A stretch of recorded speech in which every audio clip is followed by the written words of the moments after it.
Hi guys, it is Miss Checka. I probably should have asked if we were going to do this today because a lot of people have a day of vacation, which is funny because we're all still in our houses. But I, for one, am really excited about not having work to do. The reason I look all hot and sweaty and terrible is because I was working in my yard.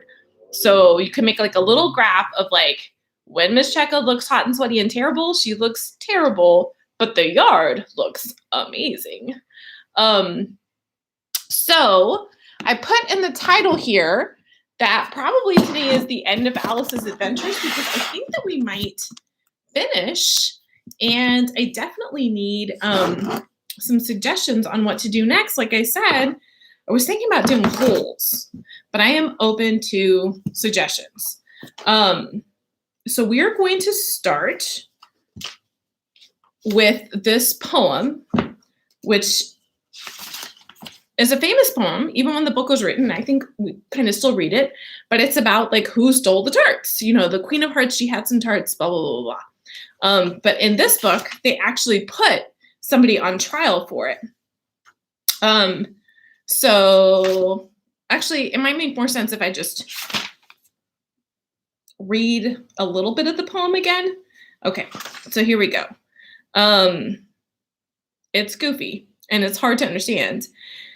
They told me you had been to her and mentioned me to him. She gave me a good character, but said I could not swim.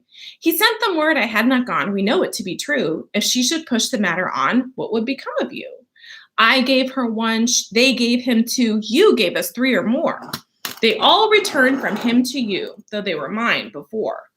If I or she should chance to be involved in this affair, he trusts to you to set them free exactly as we were. My notion was that you had been, before she had this fit, an obstacle that came between him and ourselves and it. Don't let him know she liked them best, for this must ever be a secret kept from all the rest between yourself and me. So we read that poem last time. I'm repeating it because one of the things that makes that poem so hard to understand is a particular part of speech that they use over and over and over again, which is a pronoun. So like, let's say I'm Miss Checka, right? But if you were gonna, call over and say, you could say, hey, you, which would not be very polite, but like, okay, that could be me. You could say, hi, Miss Checka. That's Miss Checka, but you could also refer to me and you can say she, right? And so if you say she, then we know it's Miss Checka. So she, he, it, ourselves, they, those are all pronouns. But sometimes it gets confusing because like, well, which she do you mean? Because there could be lots of she's. All right, and when we ended off yesterday, they were saying that, it didn't seem like this poem had a whole lot of meaning in it, which is true. Okay. If there's no meaning in it, said the king, that saves a world of trouble, as we needn't try to find any. And yet I don't know, he went on, spreading out the verses on his knee and looking at them with one eye. I seem to see some meaning in it after all. Said I could not swim. You can't swim, can you? He added, turning to the knave. The knave shook his head sadly. Do I look like it? He said, which he certainly did not, being made entirely out of cardboard, because remember, they're all from a deck of cards. All right, so far, said the king, and he went on muttering over the verses to himself. We know it to be true. Okay, that's the jury, of course.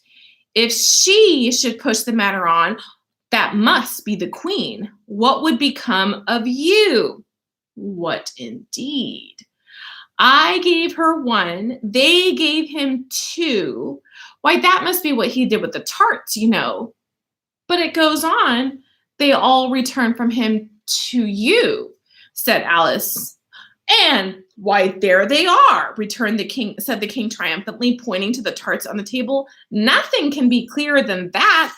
Then again, before she had this fit, well, you never had Bits, my dear, I think, he said to the queen. Never, said the queen furiously, throwing an inkstand at the lizard as she spoke. The unfortunate little Bill had left off writing on his slate with one finger, as he found it made no mark, but he now hastily began using the ink that was trickling down his face as long as it lasted. So, I know members of the Nerd Hangout are like 1000% Team Bill, but like hashtag Team Bill. And also, when it says she doesn't have a fit and then she's like throwing the inkstand, that's a little bit like sometimes if somebody asks you like, why are you mad? And you're like, I'm not mad. Okay. So she had this fit. You never had fits. Throws the inkstand. Oh, then the words don't fit you, said the king, looking around the court with a smile. Dead silence. It's a pun, the king added in an angry tone, and everybody laughed. Let the jury consider their verdict, the king said for about the 20th time that day.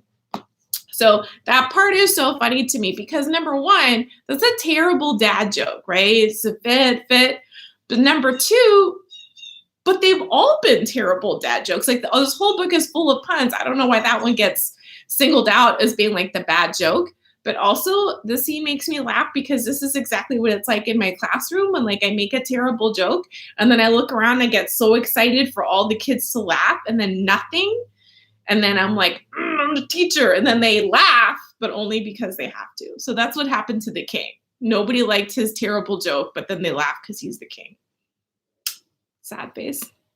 Let the jury consider their verdict. No, said the queen. Sentence first, verdict afterwards.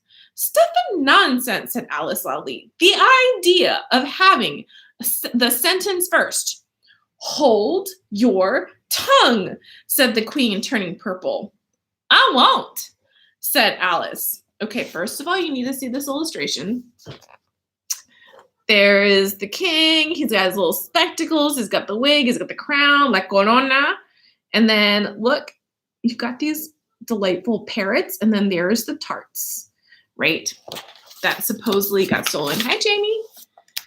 Off with her head, the queen shouted at the top of her voice. Nobody moved. Who cares for you? Said Alice. She had grown to her full size by this time. You're nothing but a pack of cards. At this, the whole pack rose up into the air and came flying down upon her. She gave a little scream, half of fright and half of anger, and tried to beat them off, and found herself lying on the bank with her head in the lap of her sister, who was gently brushing away some dead leaves that had fluttered down from the trees upon her face. Wake up, Alice dear, said her sister. Why, what a long sleep you've had. Oh, I've had such a curious dream, said Alice. And she told her sister, as well as she could remember them, all these strange adventures of hers that you have just been reading about. And when she had finished, her sister kissed her and said, It was a curious dream, dear, certainly, but now run into your tea. It's getting late. So Alice got up and ran off, thinking while she ran as well she might, what a wonderful dream it had been. And so here is this last illustration by the illustrator John Tenniel. And here's Alice, and there's all the little animals, and there is the pack of cards. And of course, what Lewis Carroll has done is kind of a twist ending that really none of this has been happening, that it's all in Alice's dream. And that is a technique that lots of writers use, especially one of my favorite all-time writers, Shakespeare. I love Shakespeare. But in this case, I hate it. I have always hated this ending. And not only that, it is not the real ending, because this is where she wakes up, and then it has this part. So here is what I always do. I always pretend I read this part because I believe in like finishing books, but I read it as fast as humanly possible. And then I pretend that it's not actually in the book because it makes me so mad. I like to pretend that Alice was not asleep, that it was all real, that it was all magical. Okay, so I'm going to read the last 2 pages, but I'm going to do it hyper speed. Okay, you ready? All right, it's happening.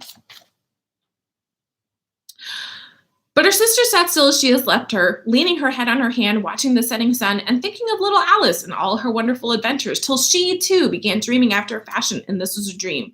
First, she dreamed about little Alice herself. Once again, the tiny hands were clasped upon her knee, and the bright, eager eyes were looking up into hers. She could hear the very tones of her voice and see that the queer little toss of her head to keep back the wandering hair that would always get into her eyes. And still, as she listened, or seemed to listen, the whole place around her became alive with the strange creatures of her little sister's dream. The long grass rustled at her feet as the white rabbit hurried by. The frightened mouse splashed his way through the neighboring pool. She could hear the rattle of the teacups as the March Hare and his friends shared their never-ending meal, and the shrill voice of the queen ordering off her unfortunate guest to execution. Once more, the pig baby was sneezing, achoo, on the Duchess's knees, while the plates and dishes crashed about it. Once more, the shriek of the griffin, whoo, the squeaking of the lizard snake pencil, eep, and the choking of the suppressed guinea pigs, eep, filled the air, mixed with the distant sob of the miserable mock turtle. So she sat on with closed eyes and half believed herself in Wonderland, though she knew she had but to open them again and all would change to dull reality. The grass would be only the rustling in the wind, the pool rippling to the waves of the reeds, the rattling teacups would change to tinkling sheep bells, and the queen's shrill cries of the voice of the shepherd boy, and the sneeze of the baby, achoo, the shriek of the given, and all the other queer noises would change, she knew, to the confused clamor of the busy farmyard, while the lowing of the cattle in the distance would take the place of the mock turtle's heavy sobs. Oh.